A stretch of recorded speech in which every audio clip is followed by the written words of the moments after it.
back at the Will Sims podcast. Woo-hoo! Who is Will Sims? Who is he? And my guest today is Hilly Jude. Hi. She's a local singer, songwriter, music teacher, farm runner. Like, you got goats, right? We do have goats, yes. They're all kind of retired now, but yeah, we got some goats. Nice. And we share the same producer, Tony Corelli. Sing his praises, please.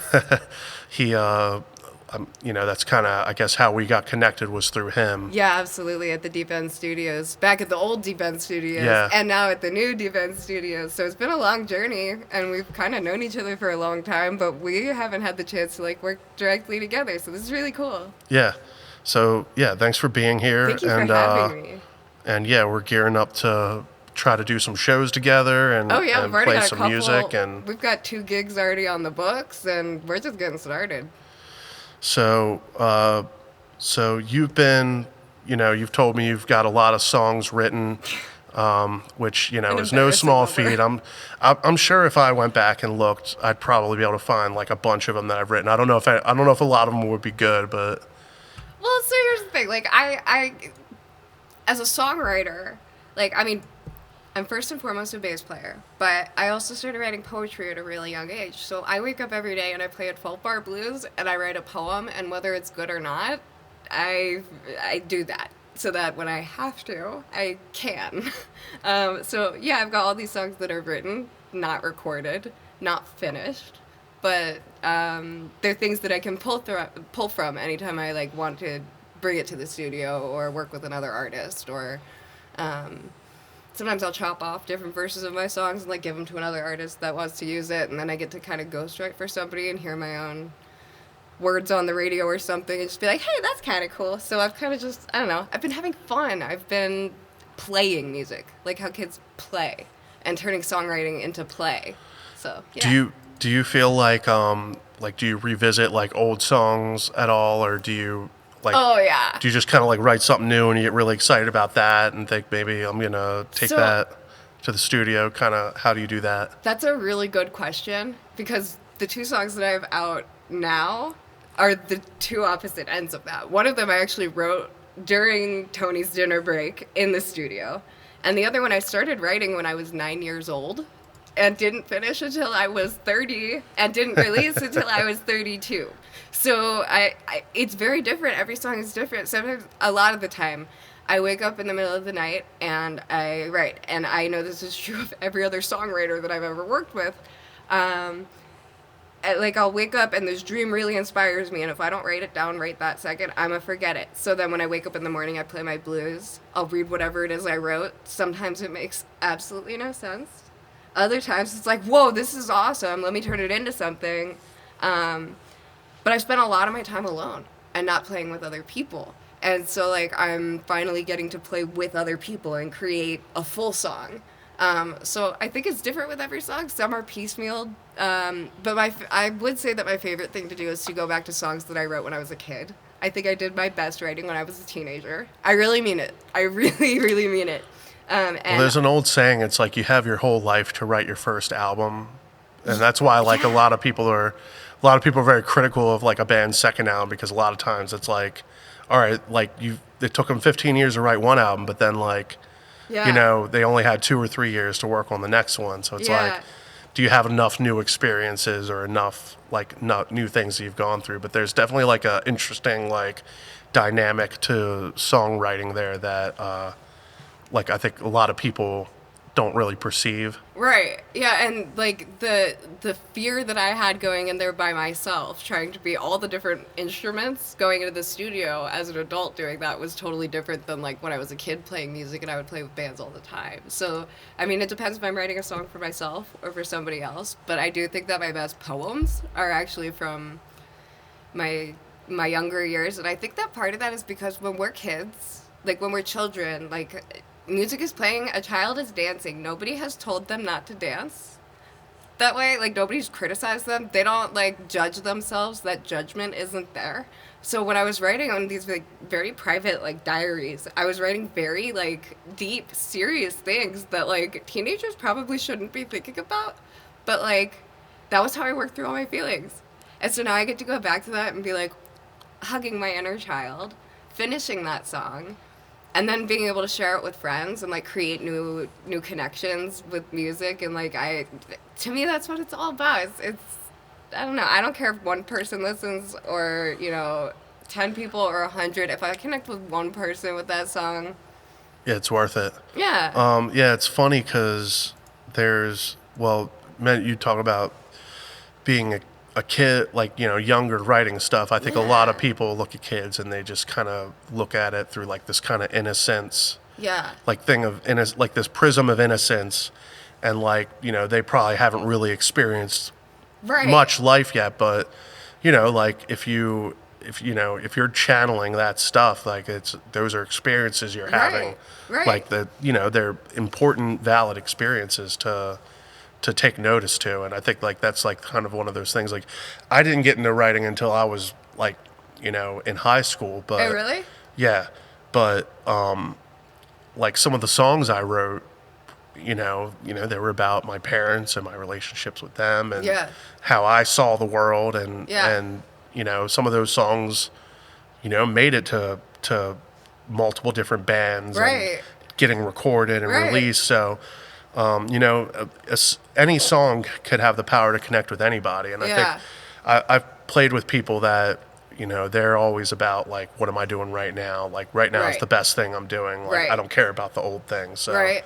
Yeah. but like a lot of people, like, there's a lot of people like every song has the chance to connect with somebody. It's going to resonate Yeah. with somebody who's having a similar experience. Absolutely. I mean, when I first released my song Work, I said if one person listened to this song and it resonated with them, then it was totally worth every second that Nice. we put into it.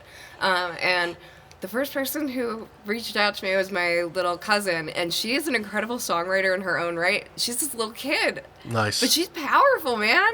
And so I'm super stoked. I'm going to introduce her to Tony. And, just kids can have incredible power. And I wish that kids were given more power because it took me a long time to learn how to use my voice again, It's funny because my sister actually had, like, I went into the studio with her. Yeah. And, I mean, she's probably about 12 years younger than me. Oh, wow. So she was still pretty young, and I hadn't really heard her play before. I was and I took her to Tony because I was like, if you're going to record He's the safe guy. if you're going to record a song, like spend Yeah. the money, do it right. Do it right and do it with the girl dad. Like, And- do it with the guy where you're going to be in a safe, creative space. Yes. And yeah, she came in and she played this song, and I was just like, son of a bitch, like she could write really great stuff. Like Yes. I was just like, man, like I wish she would do it more. Like I think she wants to do it more, but like there's a lot of like it's like life is just Life, happening, yeah. but everything I've heard that she's done has been great. That's so cool to hear. And it's really great that she has somebody like you in her life that's going to keep bringing her to do that. Because Yeah, I I think always- that's the best thing we can do as musicians is like sharing it with the next generation. Yeah, like, and I only want it to be fun for her. Like, Yeah, I don't want exactly. her. I don't want her to go through the stuff that I went through, and like, like, Yes. there's Get rid of the red tape.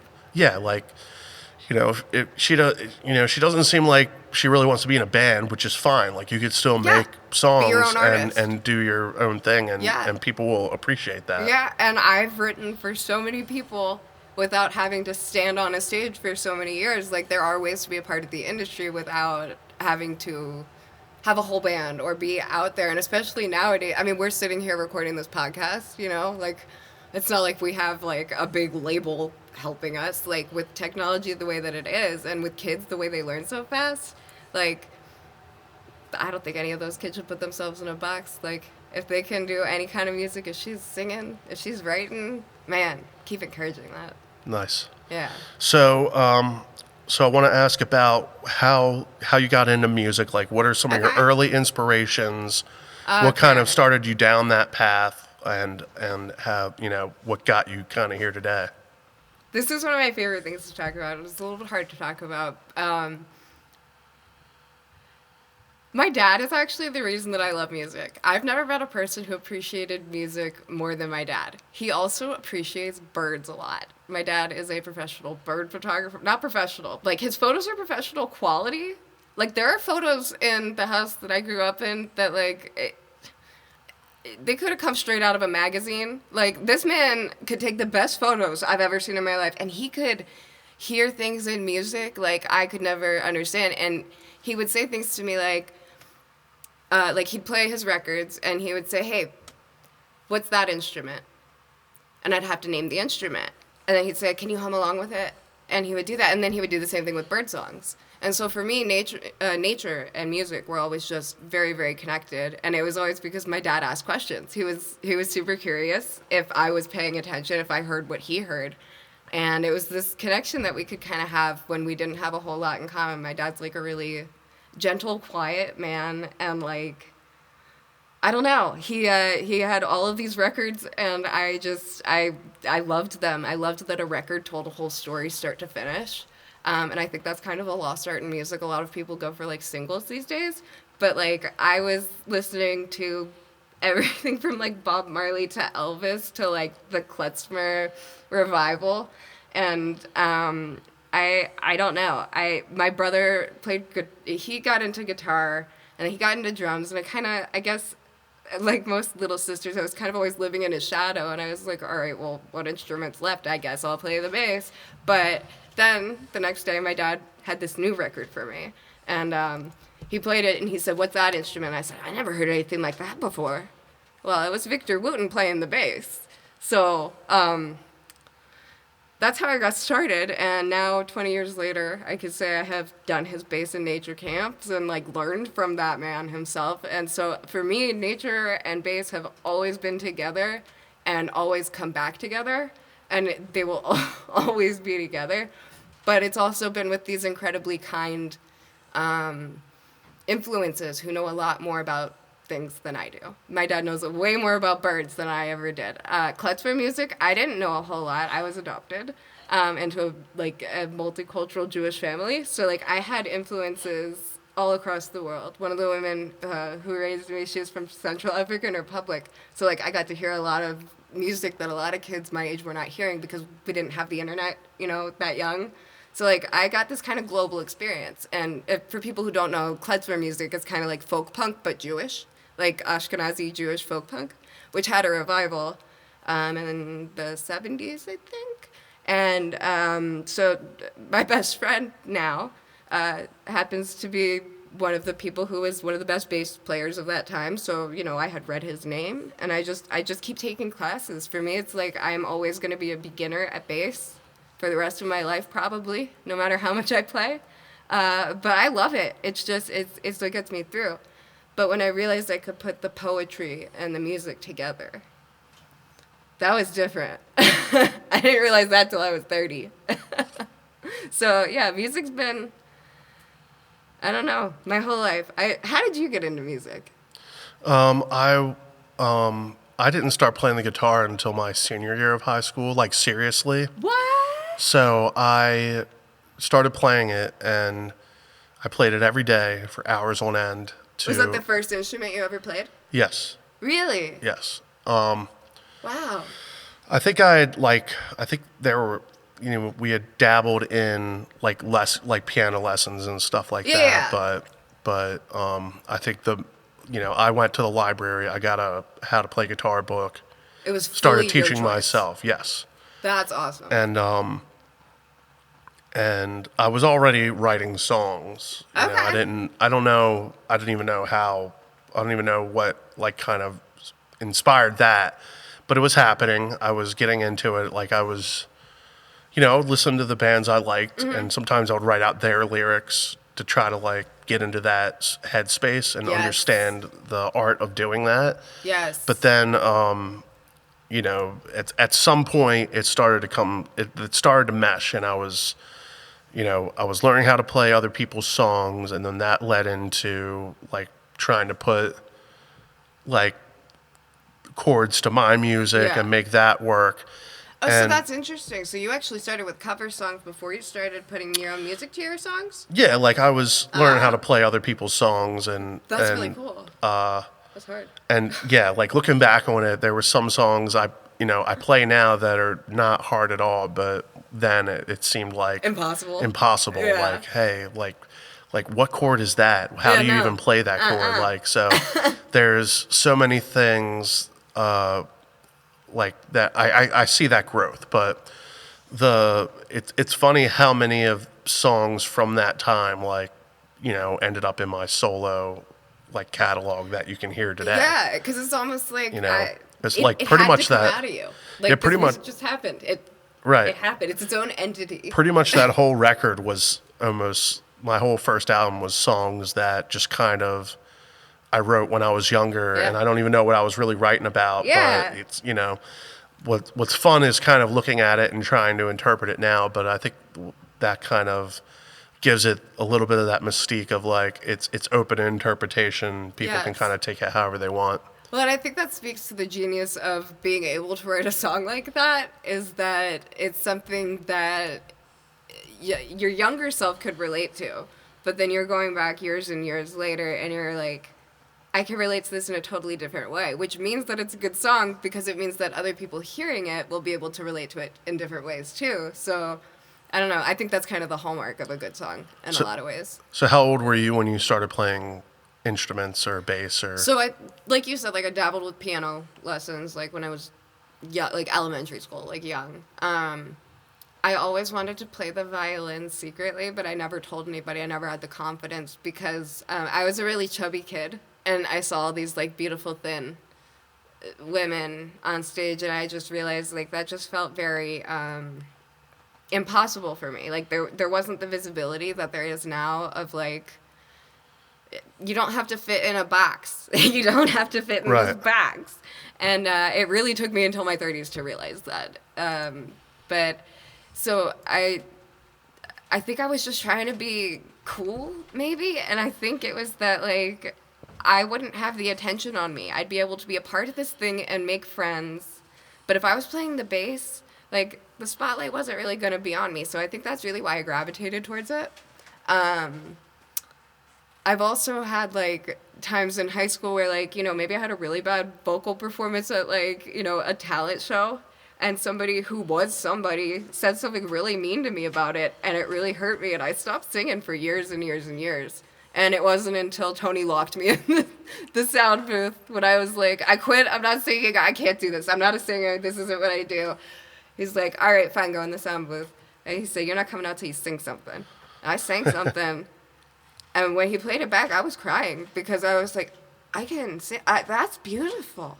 So there's been so many phases of music in my life, and I've done musical theater, which is really my favorite thing in the world. I love music theater. Like, it's magic to me how all that comes together. All these different people have to do all these different things, and they practice for weeks and weeks and weeks, and it's only on stage 1 or 2 nights, and it's like, well, all this work for that. It's magic. It's mind-blowing. So, like, I did a lot of work in music theater and things like that whenever I had the chance, and I was in choirs and all these other things, but I was always kind of trying to like take the focus off of me, write the song for somebody else to sing. I don't know. I really don't know how the rest of this all happened, other than I've just had some really great mentors over the last few years, and the more I dig into taking more classes as an adult, and when COVID shut everything down, I got to take more and more online classes because more and more musicians were trying to reach out to their audiences. They couldn't connect. And technology, which you already know is something I know nothing about technology. That's not an area that I could touch. Well, through my phone, I could take all these classes. So I was learning from people who I've been listening forever to. And like the names on the back of all of my dad's records were faces sitting in front of me and teaching me things. And so I've just always kept a really curious, open mind, and I changed the way that I write. No 2 songs are written the same way. Sorry, that was way too many words to answer a very simple question, but like, I don't know. So you essentially like you hadn't really sang until you got into the studio to record, really? Like you didn't really see yourself in that role? I hadn't said a word out loud. I was, I was married. It was not a healthy marriage. I didn't speak a word out loud for a couple of years aside from, and I didn't see a single person for 18 months at one point, aside from my ex-husband who told me daily how much he did not like me. And my nurse, who would come to change the needle in my chest, which there is still a needle in my chest right now.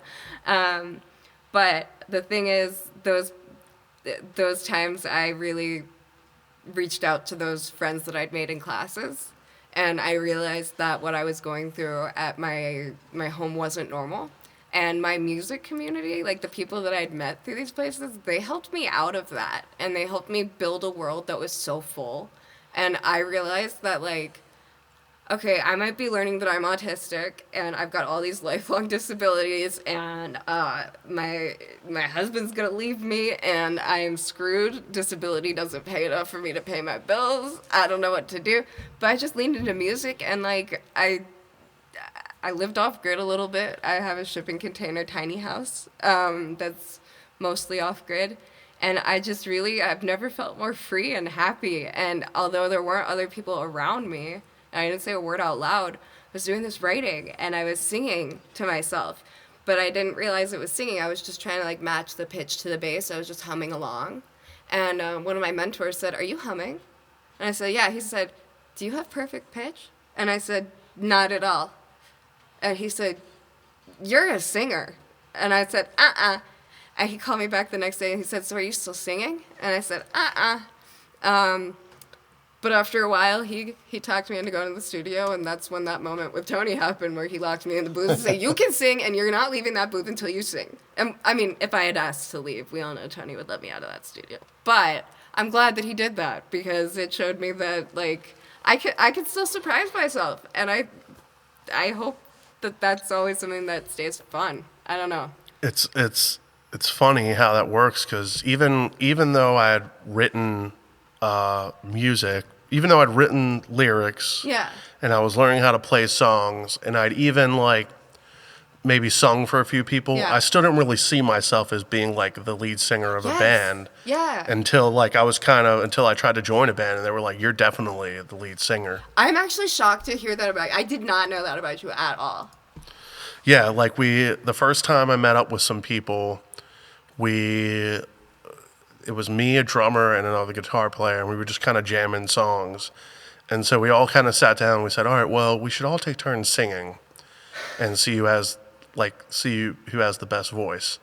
And so like, "All right, you go first." So I played this song and I sang it, and they were like, "You're the singer." Oh my God. And I was just like, "All right." And so I did a few gigs. I did some open mics.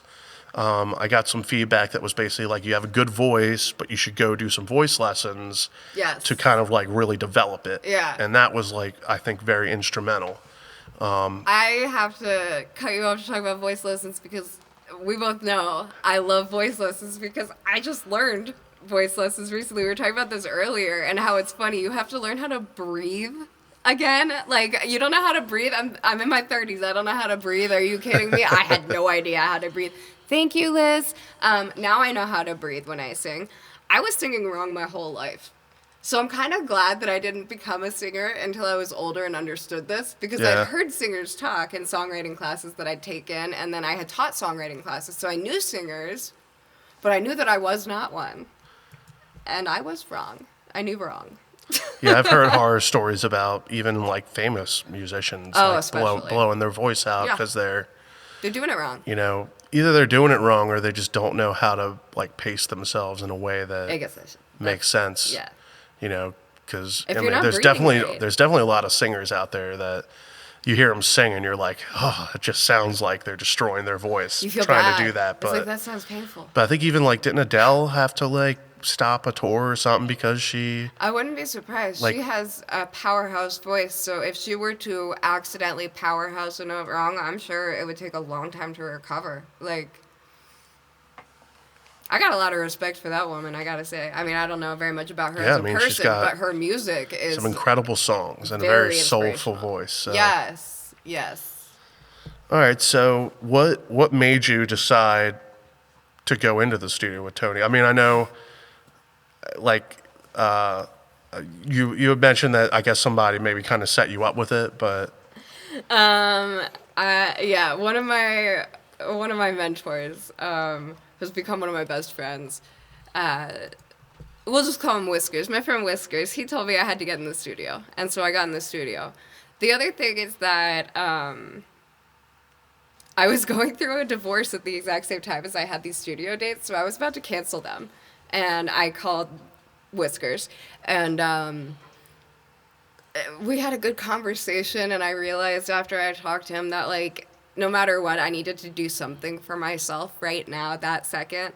And so he asked if I felt safe with the producer, and I said, I've played with him on stages, I've been in the studio with him, like, there's nobody that I would trust more. And he said, what could go wrong? And I said, well, everything. And he's like, okay, what could go right? And I was like, well, everything. And so everything went wrong and everything went right. And I've been working with Tony ever since. But the other thing is that I was working with other songwriters, and I would sing the song to them, and they would say, you got a beautiful voice. And I'd be like, oh, no, I'm a bass player. I just really like poetry.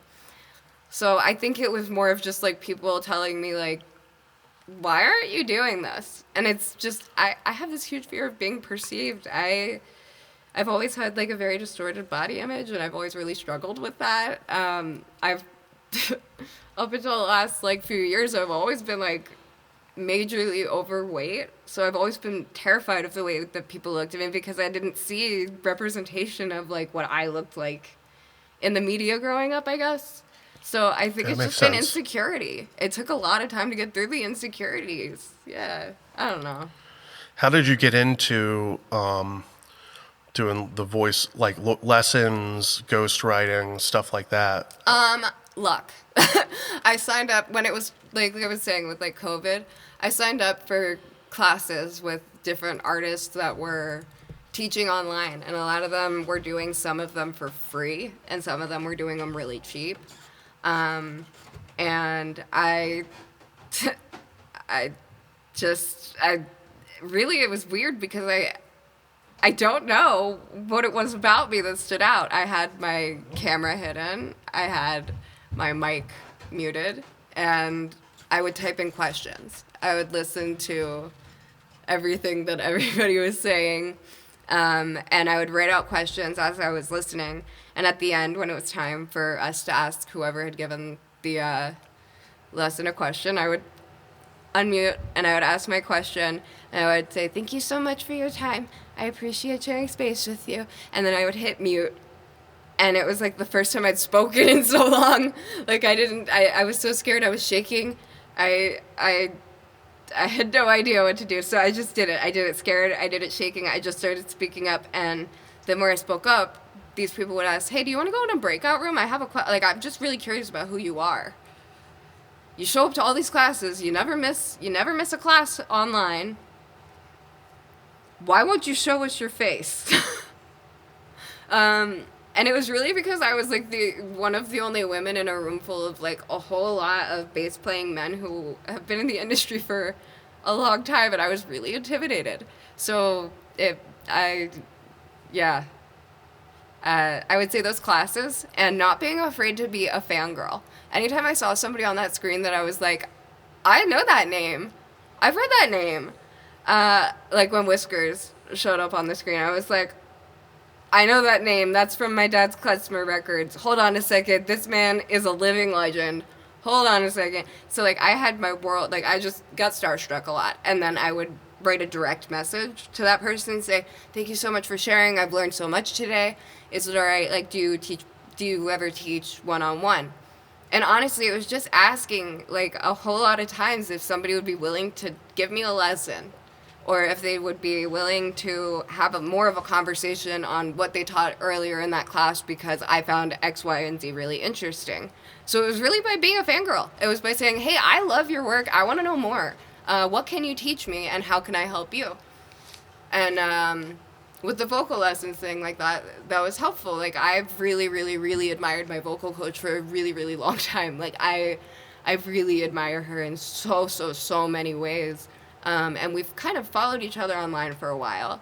But eventually it was the same thing. I just reached out and I said, is there any chance you would teach me a lesson? Like, I'm trying to learn how to do backup vocals and lead vocals at the same time. And it's a lot. and I don't know what I'm doing. And she's like, yo, I've seen you with your green hair and your bass. You are so cool. Let's absolutely make it happen. And I was like, she thinks I am worthy of her time? And so from there, it really just kept going. And I just kept asking people. I just kept asking. I just try to connect, and I make music it's all about the music. It's all around the music. Music is this, like, entity in the room, and it's the one thing that we all have in common, and it brings us all together. And I think just it would be a better world if everybody realized that.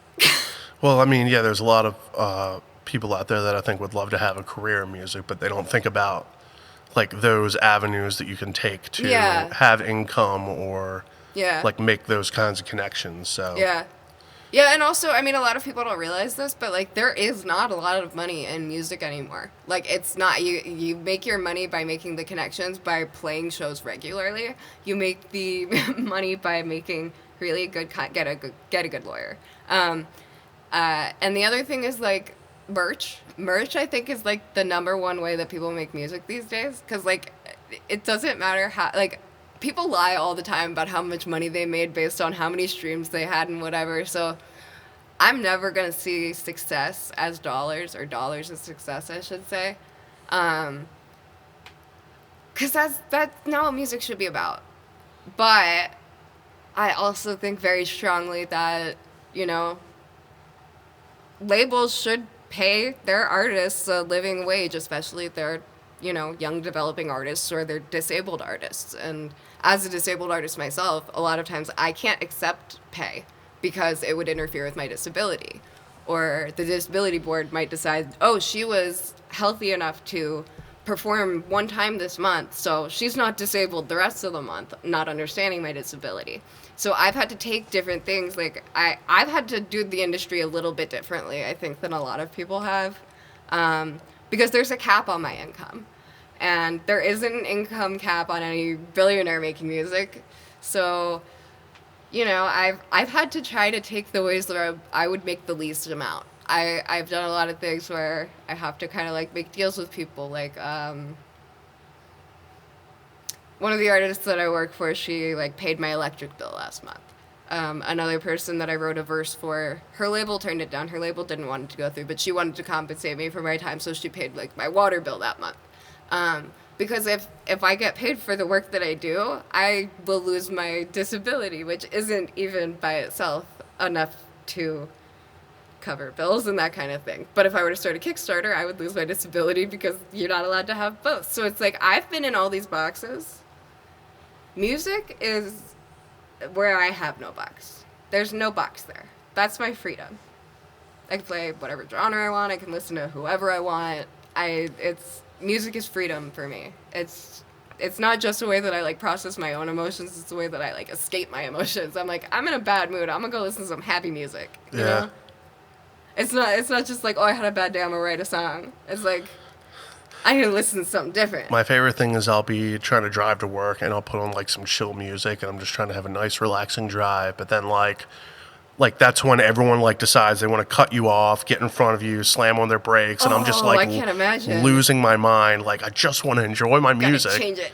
Yeah, so turn the metal up a little bit there. So you've got 2 songs released. I do. You have Work and Fly on the Wall. I sure do. Tell me a little bit about those songs and the process of recording them. I'm so excited that you asked because, like, really, when I released them, I really meant it with my entire heart that if it resonated with one person, if one person listened to it, it was a success. And I want to be very transparent when I say this. I had a total of, I think, 8 listeners last month when we broke down, when I was, like, looking through the Spotify thing, like, how many people listen. But 6 people listened to both of those songs every single day. And my song Work got streamed like 130 times in January. And so I'm thinking, what a freaking success. Like somebody, like this touched somebody. This moved somebody. My music moved somebody. And as a bass player, that's like, well, in all fairness, some of those songs, a bunch of those streams might have been me because I was like trying to listen to some of your stuff and well, okay, so 5 people other than you listened every day. I'm a person. Yeah. All right. So, But yeah, I was really digging them, and I like the message that you had. Work kind of deals with, like just trying to make a living in today's world. Well, it And, does. Wait, please tell me more about how that song, like, how do you hear that song? Because I'm really curious. I don't know all of the lyrics You don't need offhand, to. but in my head, like I kind of interpreted it as like working in today's world is not the same as like maybe if you had a job like 20, 30 years ago, like feeling like we have to work twice as hard to have the same things my that God. our parents or grandparents had. All right, well, I just got goosebumps all over because when I wrote the song, it was about the fact that, okay, I never expected this song to resonate with a white man, no offense. Reason being that I wrote it from a place of, like, I'm a disabled Jewish girl who, like, has gotten nothing that I've worked hard for. I've worked hard for so many things, and I can't get paid because X, Y, Z, blah, blah, blah.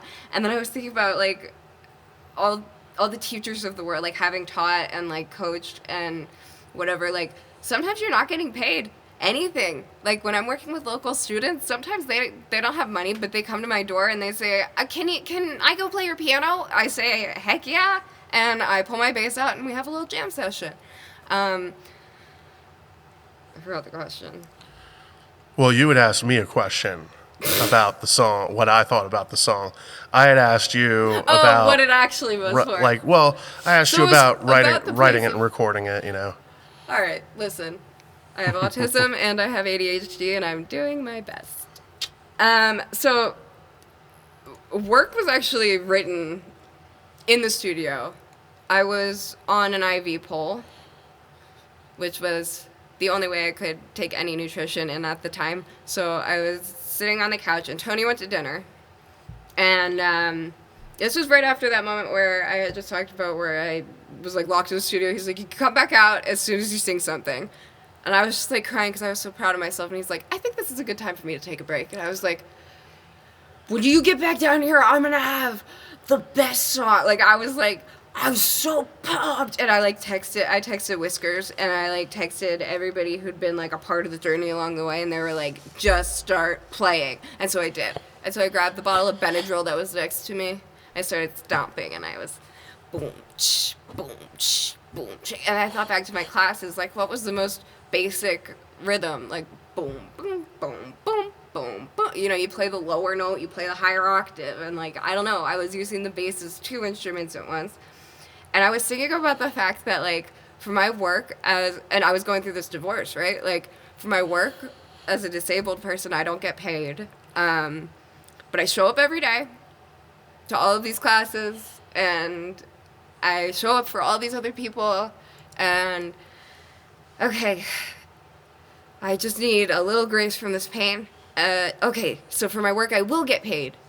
Okay, keep going. Ah! And then the last verse is like, in the end, we all pay for the work that we did each day. And it's about the fact that, like, we don't get paid in money. It shouldn't be financial. The work that we do, we get paid for directly, no matter what it is. And so I wrote it feeling like I was frustrated as a disabled person. But I also wanted it to have this movement where, like, for my work, I'm now getting paid. And it's not a ton of money, right? Like, there's not a lot of money in music, but God, that song just came so from the heart. Whereas Fly on the Wall was like, I was just this really scared kid who was really afraid of being perceived. And so, like, work comes out a little stronger, a little harder, and it's, like, a lot more bluesy. It's a lot more, like, we literally just wrote it right there with what we had on us at that time. And, like, I came back to it a couple years later and redid some of the vocals and stuff, but, like, for the most part, it's all just, like, me stomping a kick drum because I was frustrated and, like, shaking the pills because that was the only thing I had on me. And I'm attached to this IV pole. I was bringing a whole new meaning to pole dancing. I was, like, really doing the twist. I was, like, it wasn't very cool, but it was really fun, and I was really proud of myself for being able to be a disabled person who could sing and play the bass at the same time while dripping my IV And I just felt like really proud of myself after that moment. And I decided I wanted to go back and do it again. So I did. I that's really all I could say. Like I probably said too much already, but that yeah. You had mentioned how Fly on the Wall was kind of more about, I think you said like being an outsider, being like kind of perceived Yeah. as, which I picked up on, but you had also mentioned, This fear of perception. yeah, like being seen, like being in, like, I guess Like right now. You're right. Yeah, cameras. This one's looking at you right now. Yeah, I've been in a lot of situations. I mean, it's no secret to anybody who knows me, so I'm not afraid to say it. I am a felon. So I spent some time in jail. And some of that may be referenced in songs, and I will tell that whole story. There's a lot more to that story. But wait, back up. What was the question? We were talking about Fly on the Wall. And what it was about. Okay, right. So, like, when I was in jail, there were always these security cameras staring at me. And I thought about that song again for the first time after, like, 20 years of not thinking about it at all. Because when I was a kid, it was only a couple verses. There was, like, not a real chorus or anything. I just had the verses and the bass line. And, it sounded like a conversation with a fly on the wall, but it was really like a conversation with a security camera from like when I was put in like an eating disorder treatment center. I was like 14, and this camera was on me, and I was like, I want to sleep without being watched. And it just, I think it's had many evolutions over the years, but like with social media and stuff, you're just like afraid that people are going to post pictures of you and things like that or whatever. Like, Well, cameras seem so normal now. Like everything, every place has got cameras. Like, 10, 20 years ago, like it seemed like a more like it felt like if it was there, like it was like, all right, well, what's going on here? Like, right, wow. that is true. Like it was like one thing if you walked into a bank and saw it, but if you were like, this is where I'm sleeping and there's a camera watching me. I felt like being in like an incubator. Yeah, right. Like I was like, am I a baby chicken? What is happening? And I think I just kind of always felt that way, honestly. Like ever since I was first like sent to those schools and things, just because everything I did was under a microscope. Everything I did was being watched. I was in much smaller schools. I was in private schools, and those schools have all been shut down for reasons that we won't go into right now. But, I didn't have a lot of options, but I always had music. And we didn't have technology, but I had all the lyric books from all the songs that I liked hearing. I wasn't allowed to have my CDs because Alkaline Trio was apparently not allowed at this school, but I loved those lyrics. Matt Skiba's lyrics were poetry to me, and I just was obsessed. I would read them like crazy. And so like it kind of started there, and then it just, every genre I could get my hands on. And I was really blessed to have incredible music teachers at all of these different boarding schools and things that I was sent to. So there was kind of like this light in the darkness, and it was always art and music. I always had a great art teacher, or a great music teacher, or something like that. And, we could bring it back to work actually there too. Like, I think these songs kind of go hand in hand. They're like the opposite ends of the spectrum. Like, the Fly on the Wall is like, I don't want you to see me do work. And the other one is like, give me my dues for my work. Like, I've worked hard. So, I don't know. I think they show two totally different sides. One's a little bit harder and one's a little bit softer. But I think the word that we ended up with both of those songs is haunted. So, I try not to lock myself into a genre. I'm definitely like a blues girly for sure. There's definitely an element to your voice that kind of gives a little bit of like a haunting type of vibe. I've been so honored. Thank you. Which is like, a lot of great singers that have that quality, like Tom York has it. There's, I'm blanking on other singers right now, but there's a lot of great singers that have that vocal quality, and I think it's very unique and kind of gives you it allows you to have a lot of emotion in your singing. Well, there is a lot of emotion. Like, that's the thing. I come off as a lot, I mean, I've had a lot of people call me crazy over my life. And when we realized that I was ADHD with a lot of autism traits as like an older adult, and that like there's a autism in women is often a little bit different than it is in men, just because like I don't know, science. But my therapist was teaching me about it, and she said that being hyperverbal is one of the reasons that she knew from a young age that it wasn't just ADHD with me, that there was like a little bit more going on. So I stay in therapy, and a lot of what I do in therapy is art. I do art therapy and play therapy, and like we'll play games and we'll make art. But my therapist will also be at every single show I ever go to, because I've been writing these songs in therapy sessions before, and like music is it's a therapeutic thing, but like music therapy is a different thing, and that's a cool thing that other people should look into also. And I think that that's part of why I keep going back to music, is like when things are bad, I go to my art therapist or a music therapist or something. And so like it always comes back to like music is this like, it's the thing that's there when you have nobody else. You could be isolated, entirely alone. If you got an instrument, you got a friend. If you got a song in your heart, you got a friend.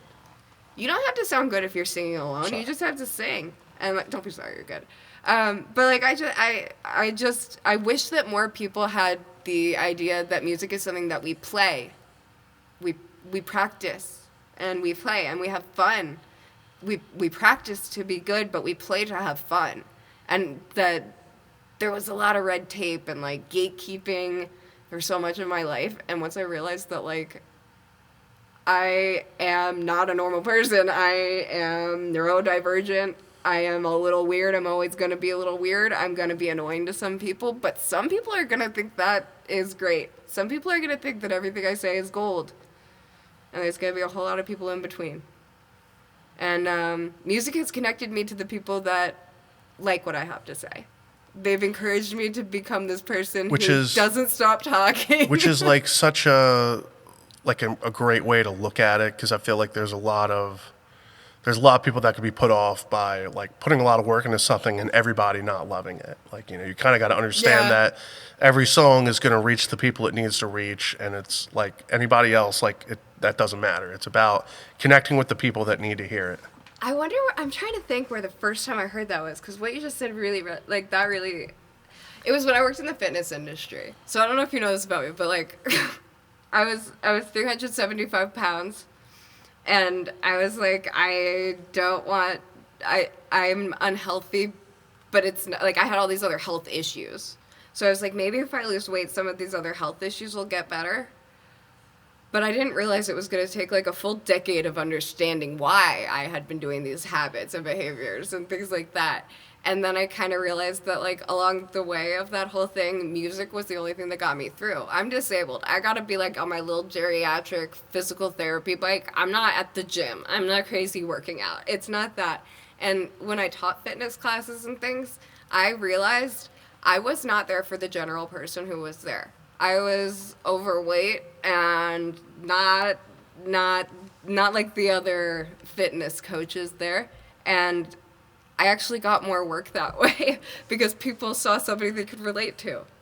So I guess with enough of these like friends that I've had that have told me that I'm good enough for just who I am, it's kind of like healing that part of me that was terrified to speak for so long, because I was with a partner who just didn't appreciate me.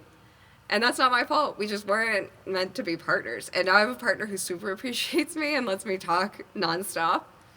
And occasionally I say something great. Usually it's not. But I don't know. I've realized that when I'm comfortable with somebody, I'm able to speak a lot and freely and share all of these feelings. And that it's actually usually reciprocated in a good way. And we get closer. And then we create things together. So I've stopped being afraid of being weird. I've stopped being afraid of people not liking me. I think that was the statistic that we were taught when I was doing like fitness coaching, was like 10% of people that you meet, I don't know if this percentage is correct or not. Math is not my forte. But 10% of people that you meet have already decided that they hate you before they even meet you. If you're an attractive woman, the number's higher. And like I was just like, oh. And if you're disabled and you're still going and doing all these things, oh, people gonna be mad at you. And I was like, oh, okay, all right, people can be mad at me. I'm just gonna keep going. And I think that music is really the only reason that I keep going. Somehow music is always that thing that comes back. And like, I think we were talking about this earlier, the book club that I joined. The book was called The Spirit of Music. And it was like a little out there, but like it made so much sense to me and it made it all make sense. And the concept that music is a thing, a person maybe, an entity, maybe not, I don't know. But music isn't just like this thing on paper. It's not just something you hear, it's something you feel, it's something you experience, and it's something that you share with the people around you. And I think it may be the only thing that is more powerful than like war and evil things. I think it is the one thing that can bring people together from absolutely opposite ends of the spectrum. And I think that this is something that I've heard over and over again from my mentors, which is probably why I believe it so strongly. It's not like I came up with this.